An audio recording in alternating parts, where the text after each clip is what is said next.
What's up, you guys? Sean Ross Sapp. Welcome to Fightful. Here with a name we've been so lucky to have him here multiple times. Now we have him here as TNA Digital Media Champion. I actually witnessed this in person, saw it all unfold in Newport, Kentucky, just outside of Cincinnati. AJ Francis, how you feeling, man? I feel good, man. And anybody who thinks you can't keep a secret, they're a liar. You know what I'm saying? You were there in the flesh, brother. You kept it secret. You kept it under wraps. You could have just spilled the beans. You could have posted all your pictures and videos, and you didn't. Kudos to you. I I kept the gallery off of Fightful Select until the tapings ended. I wanted to make sure that people got as surprised as possible. I try not to post too many spoilers like that Ah, because I prefer to talk about people making money, which you're well acquainted with. Uh, absolutely. I want to talk a lot about how this all happened and how you're feeling now. Because I mean, listen, you have went back at a lot of haters online, and now you're doing everything that you said that you would do hmm outside the auspices of WWE. How does it feel for you to for this to happen? Is it a sense of validation, or are you like, no, I still got more to prove?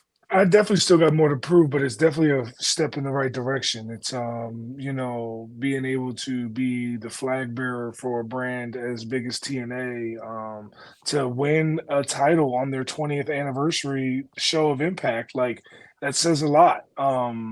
And to be put in that position because of, what I've already done, in a very short time in TNA feels great. You got to think about it. Since I joined TNA in January, and since then on TNA, I've been able to show you Bun B, DJ Who Kid, Shawnee Styles, Alix, I'm Tyrone, Block Boy JB, Sean Merriman, BDE. Like that, I bring the people out. I bring the people that want to have a moment in wrestling into wrestling. I like being that bridge between pop culture and wrestling because I was known before I ever took my first bump, right? And there's a lot of people like that, like Logan Paul.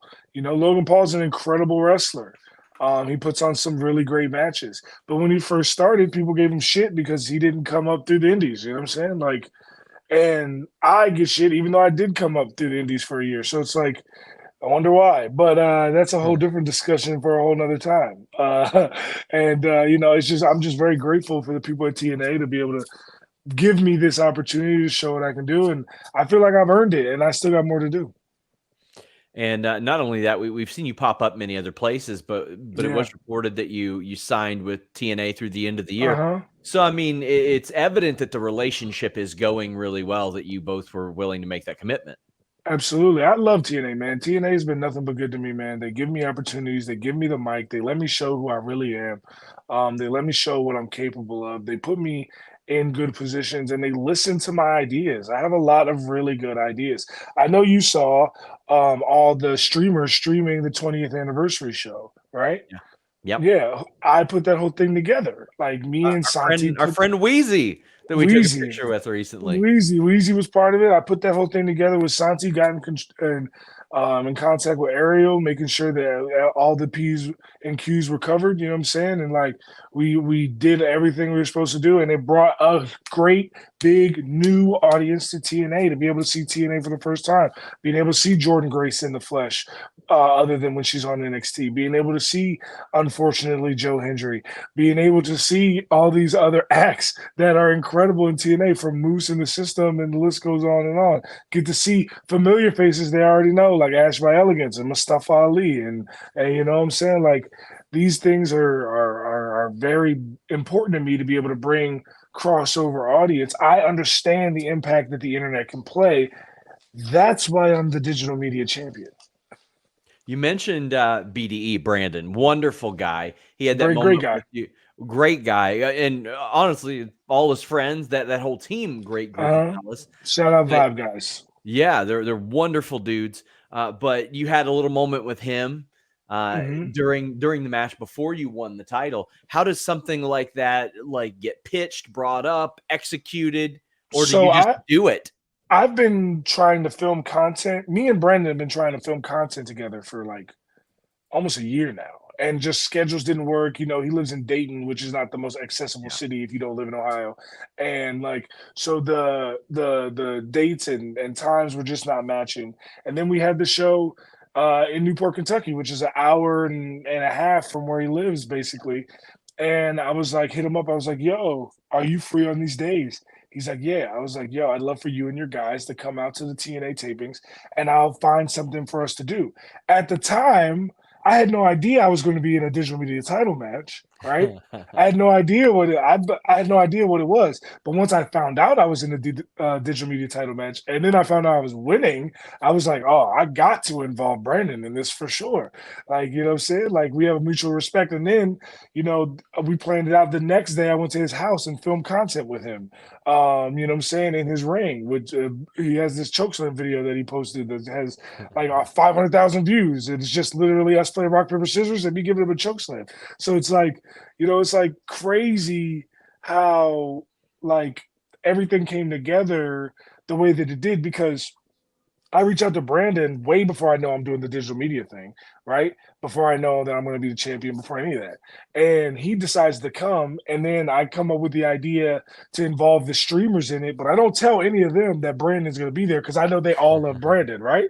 Yeah. Like, so then when they're watching the show and they see him, they all pop. Like, they pop just as big as when I won the title, like, if not bigger when they saw BD. You know what I'm saying? So it's like, it was a really cool moment to be able to put together. You've had some great ideas. You've also had some really terrible ones, like dragging me to a Super Bowl party at like 1 in the morning. Hey, you had the time of your life, man. It was a very good time. The food was great. It was a good time. The ambiance, baby. I got about an hour and a half of sleep that night. But we also rode a roller coaster. I believe you had to check and make sure that you could ride it because you're too tall, though. So it's not just tall. I'm big, man. I'm both of those things. You never know with those kind of rides, brother. I can't ride all the rides. You know what I'm saying? They tell you to grow up and be tall. They don't tell you to go too tall. You know what I'm saying? Like, it's tough sometimes. I will say that trip did change my mind on Las Vegas, because after being in Dallas, Los Angeles, places, Chicago for big wrestling events, the way that I say is Las Vegas is 15 minutes from everything. Like you're not going to be gone too long. But if it's LA and somebody says, come to my thing, well, an hour later, maybe you'll be there, you know? Maybe an hour. That's the thing, is Vegas is the perfect place for WrestleMania. That's why I'm glad they did it. Because real like tourist areas, areas that people actually go, you got the strip, and you're like just off the strip, and then you got Fremont Street. And like, that's all you need, brother, for WrestleMania. You get some wild characters in those two areas and you're good to go. Like, in other areas, I don't know. Not quite sure. Like, obviously I did the WrestleMania in LA and everything was forever apart. I've done the WrestleMania in New York. Everything's forever apart. The best WrestleMania location, in my opinion, is New Orleans. I wish they could do it every year. You know what I'm saying? But Vegas is a very close second. Yeah, and I mean, now we're at the point where TNA goes there regularly. I love it. WWE, like everybody's going there regularly. And TNA just announced, well, they had previously announced Chicago, Philly, Montreal, Tampa, and then they got Louisville and Cleveland as well. Mm-hmm. Hey, listen, you're practically just staying in the Kentucky, Ohio area. Hey, man, you bring good luck, man. I need you to come to all these shows, man. You got to be in Kentucky and Louisville. Well, Louisville's on my birthday. Do you think Gail Kim's going to throw me a party? I will pitch the idea. She's the nicest lady ever. You know, that'll be the last idea you pitch in TNA. She might, in fact, throw you the birthday party. I can see that. Or we could do a bit where I come out with a birthday cake and shove it in your face. That sounds horrible. Although that probably wouldn't work because I'm a heel, and people, me shoving a cake in your face would get a huge pop. It would. So you've been working with Rich Swann, who we hadn't really seen do a lot of heel stuff in the past, like here and there maybe, and he's doing great as well. And he's a guy who, much like yourself, had global television exposure before TNA. How has that been working with him? I love Rich, man.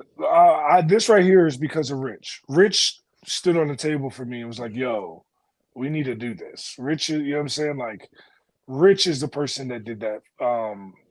Rich didn't have to do that. Rich recognizes, he says, man, I'm an incredible wrestler. He said, but you're bringing all these people in. You're bringing these eyes in. He was like, I'm so happy that I get to do this stuff with you as a heel. And he's so good at it. Like, I never saw Rich as a heel. I don't think he ever was a heel before he joined the First Class, right? But like, and I was, they were like, all right, you and Rich are gonna work together. And I was like, I mean, he's gonna get booed because he's standing next to me, but like, Sure. I didn't know what he's able to do as a heel. And he's so good, and not just like in character, but like working. Like every match he had, he like works. He like works the eyeball. Nobody's working eyeballs in 2024. You know what I'm saying? Like that's crazy. He's working the eyeball. You know what I'm saying? So what a crazy man. But he's so good at what he does, and I appreciate him so much. And I'm so thankful. First Class has been such a blast, and it's just the beginning. This is just the beginning. We got so much more that we're going to do with First Class. So I'm very excited to see where it goes in the future. You mentioned him earlier, Joe Hendry. Uh-huh. Do you believe in him yet? I would never believe in Joe Hendry. Okay? Why is that? Never. Why is Because that? me not believing in Joe Hendry is why everyone else does. Are you saying you made him famous? I'm not saying I made him famous, but I'm saying there's a lot of people that tell me that they found out Joe Hendry, who he was, when he did the Cheese It Champion video, or when he did the Banned from Diving video, or when he did the rock concert in the middle of the ring. Those are the three biggest things that introduced majority of the audience to Joe Hendry. So if there's one common link in all three of those things, I mean, he did the videos before me. He did them with Drew McIntyre and LA Knight and Matt Cardona. He did the videos before me. He had the same intro song before me. It's very suspicious timing. It's very suspicious timing. It's almost like if you talk shit about me, people listen. It's almost like any chance that you get to run dirt on my name, people love that. You want to know why? Because I'm the best heel in the business. And I stand on that. And also, on top of that, Joe Hendry himself will tell you he owes me some cigars. So, hey, man, it's it's a two-man dance. We both helped each other in our feud together, but let's be for real, okay? All right. Joe Hendry is a household name right now, okay? That is very new. That's a very new thing that's happened in his life. Very new. Somewhere around January to June. So let's just be real. So one of the things I love about your offense, you do the knee in the corner, then you do Uh-huh. like the flop and land on your feet. Uh-huh. I love that. That's like because so The many funny thing, people. the funny thing about that is like people assume that I've been doing that move for years, but people I just know associate it with it is the fucking associated dive. with it.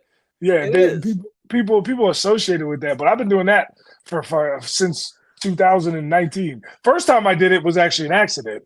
I was in a match and I hit the running knee because I was trying to steal the running knee from Tommaso Ciampa. This is a fact, and and I did it, and I got too much momentum, and I flipped over and I landed on my feet, and the crowd was like, "Whoa!" And I was like, I played it off like I did it on purpose, and in my mind, I'm like, "Well, I'm keeping that. Oh, I'm keeping Yeah. that.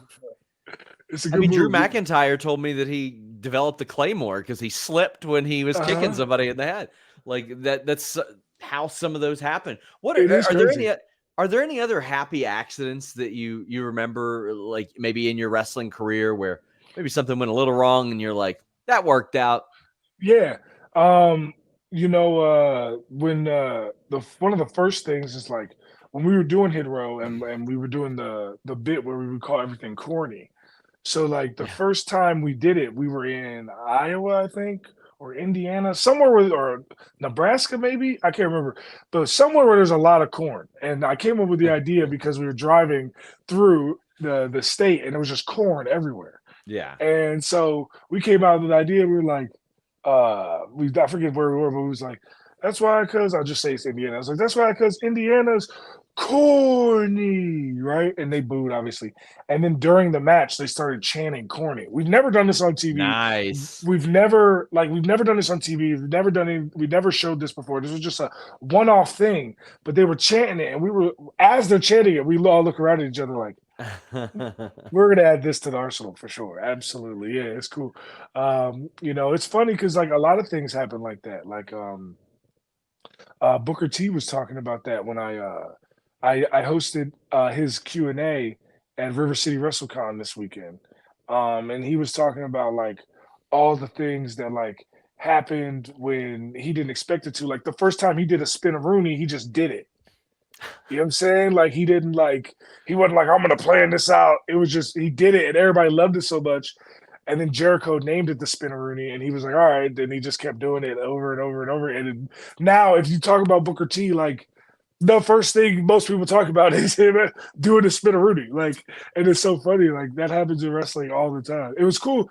This past weekend, I got to host Q&As with him, Trish Stratus, and Lita, and the Hardy Boys. Oh, that's so cool. The mark in me was going crazy. It was cool. As we wrap up, who would you like to face within TNA? Who do you want to see challenge for your TNA Digital Media Championship?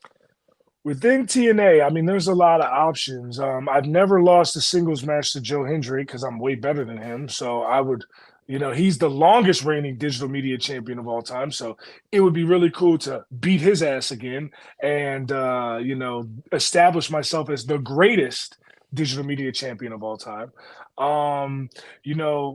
There's legends in TNA that I've never worked with that I would love to work with, like a PCO. We're going to Montreal anyway, that'll be great.